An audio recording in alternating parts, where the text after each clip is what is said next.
Exercise 2.5 का पहला question है हमारे पास। इसमें लिखा है a learning platform charges a fixed monthly fee and an additional cost per digital learning module accessed. मतलब कि एक लर्निंग प्लेटफॉर्म है, उनकी कुछ फिक्स फीस तो है ही।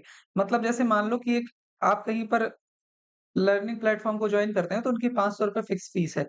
उसके बाद वो कह रहे हैं कि आप जितने मॉड्यूल एक्स्ट्रा वो करेंगे, एक्सेस करेंगे, उसका आपको कॉस्ट अलग से लगेगा। जैसे मान लो हर मॉड्यूल का कॉस्ट ₹10 है, अगर आपने 5 मॉड्यूल ले लिए उनसे, तो आपको ₹50 और देने पड़ेंगे। तो यहाँ पर हम 50 जोड़ लेंगे तो टोटल फी हमारी कितनी बन जाएगी? 550। तो यहीं पर ये क्वेश्चन हमें यही बोल रहा है कि प्लेटफ़ॉर्म जो है उसका फिक्स्ड मंथली चार्ज है, उसके बाद एडिशनल कॉस्ट है मॉड्यूल का। तो फिर एक स्टूडेंट है वो ऑब्ज़र्व करती है कि 10 मॉड्यूल उसने जब लिए, 10 मॉड्यूल्स जब उसने एक्सेस किए, तो उसका जो बिल बना वो बना ₹400 और फिर जब उसने 14 मॉड्यूल्स को एक्सेस किया, तो उसका बिल बना ₹500। अब देखो आगे लिखा हुआ है if monthly bill y depends on the number of module accessed x. मतलब मंथली बिल जो है, बिल हम वाई से रिप्रेजेंट करेंगे और जो मॉड्यूल्स हैं उसको हम किससे रिप्रेजेंट करेंगे? उसको रिप्रेजेंट करेंगे एक्स से। तो आगे इसमें दिया गया है कि एक रिलेशन है हमारे पास, रिलेशन है y equal ax plus b, ये रिलेशन है। तो find the values of a and b। तो हम सबसे पहले क्या करते हैं, हम पहले केस में जो हमारा बिल है वो 400 है, तो y तो हमारा बिल दिखाता था तो हमने 400 लिख लिया। इसके बाद x जो है वो मॉड्यूल दिखाता है, तो पहले केस में मॉड्यूल हमने 10 एक्सेस करे हैं, तो हमने यहाँ लिख लिया 10 प्लस b। तो ये बन जाएगा हमारा 400 इक्वल 10a प्लस b। यहाँ पर हमारी पहली इक्वेशन आ जाएगी और इसके बाद जो हमारा दूसरा इक्वेशन है उसमें जो टोटल बिल है वो 500 है। तो y की जगह पर हम लिख लेंगे 500। देखो ये रिलेशन तो ये रहेगा ना, y equal ax plus b। तो y की जगह हम लिख लेंगे 500 और हमने जब 500 बिल बना था तो मॉड्यूल कितने एक्सेस किए थे? 14। तो a इंटू एक्स की जगह लिख लेंगे 14 क्योंकि x जो है वही तो नंबर ऑफ मॉड्यूल है। तो अब इसको हम जब सॉल्व करेंगे तो बन जाएगा 500 इक्वल 14a प्लस b। यहाँ से हमें दूसरी इक्वेशन मिल जाएगी। इस तरीके से जब 2 इक्वेशंस मिल जाएँगी हमारे पास, तो हम इन इक्वेशंस को सॉल्व कर देंगे तो हमें a और b की वैल्यू मिल जाएगी। अब देखो वो कैसे करेंगे हम? तो हम यहाँ पर देख रहे हैं कि पहली इक्वेशन में भी b है और दूसरी इक्वेशन में भी b है। दोनों के साइन सेम है, तो हम इक्वेशन 1 और इक्वेशन 2 को माइनस कर देंगे। माइनस कैसे करेंगे? देखो इक्वेशन 2 को इक्वेशन 1 से माइनस करेंगे जब हम, तो लेफ्ट वाले साइड को लेफ्ट वाले से माइनस करते हैं, राइट वाले साइड को राइट वाले से माइनस करते हैं। तो इक्वेशन 2 में लेफ्ट में 500 है और इक्वेशन 1 में लेफ्ट में है 400, तो हमने ये लिख लिया। इक्वल इक्वेशन 2 में राइट में है 14a प्लस b और माइनस का साइन लगाएंगे और इक्वेशन 1 में जो राइट में है वो लिख लेंगे 10a प्लस b। अब जब हम इसको सॉल्व करेंगे तो 500 में से 400 माइनस होंगे तो 100 आ जाएगा।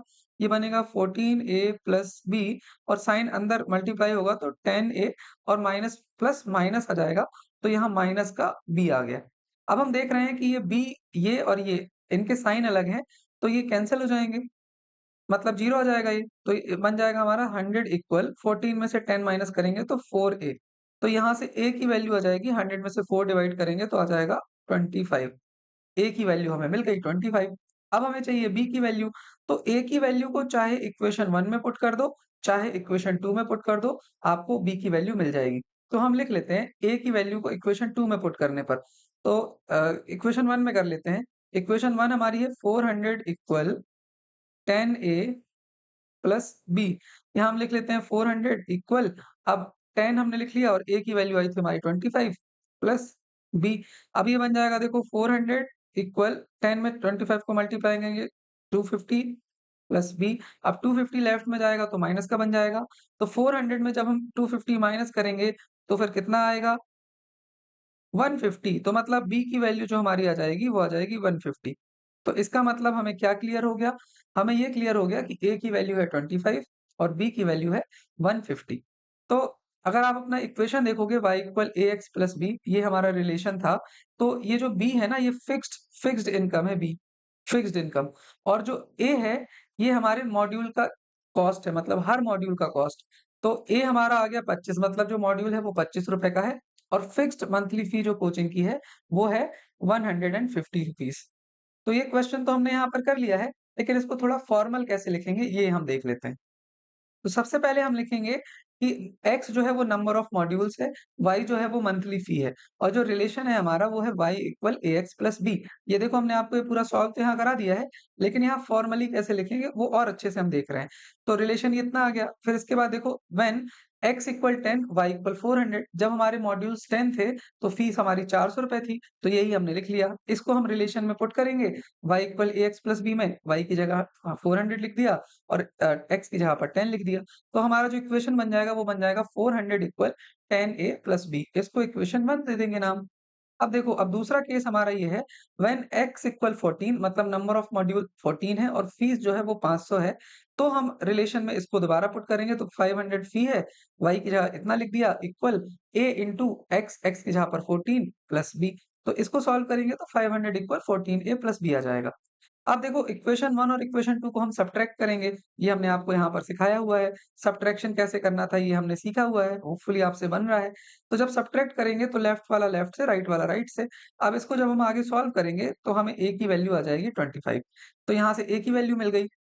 इसके आगे हमें b की वैल्यू भी चाहिए, तो हम लिख देंगे putting value of a in equation 1। Equation 1 में हम a की वैल्यू को पुट कर लेंगे, तो 400 इक्वल, देखो इक्वेशन 1 था हमारा, ये है 400 इक्वल 10a प्लस b। तो a की जगह पर हमने लिख लिया है 25। तो फिर ये आगे हमने आपको वैसे सिखा दिया है कि b इक्वल 150 कैसे आया। ये दोबारा हम देख रहे हैं ताकि रिवाइज भी हो जाए हमारा। तो यहाँ से हमें पता चलता है कि a की वैल्यू 25 और b की वैल्यू 150 है। यहाँ पर ये क्वेश्चन कंप्लीट हो गया है, लेकिन हम थोड़ा सा एक्स्ट्रा इन्फॉर्मेशन भी समझ लेते हैं। तो लीनियर रिलेशनशिप जो है हमारी वो ये बन जाएगी y इक्वल 25x प्लस 150, जहाँ पर जो 25 है वो कॉस्ट पर मॉड्यूल है और जो 150 है वो फिक्स्ड मंथली फी है। यहाँ पर ये क्वेश्चन कंप्लीट हो जाता है। होपफुली ये चीज़ आपको समझ में आई है। देखो, ये समझना इम्पोर्टेंट है, y equal ax plus b था ना हमारा इक्वेशन, तो ये जो है हमारा ये फी को दिखा रहा था, x जो है वो नंबर ऑफ मॉड्यूल दिखा रहा था और जो b है हमारा वो फिक्स्ड मंथली फी है, फिक्स्ड मंथली फी। और जो a है वो कॉस्ट ऑफ मॉड्यूल है, कॉस्ट ऑफ मॉड्यूल मतलब हर मॉड्यूल का कॉस्ट है। तो यहाँ पर ये क्वेश्चन कंप्लीट हो जाता है, होपफुली आपको समझ में आया होगा। बाकी हमें क्वेश्चन में बस यहीं तक करना था। ये वाला जो पार्ट है हम ना भी लिखेंगे तो चलेगा, ठीक है?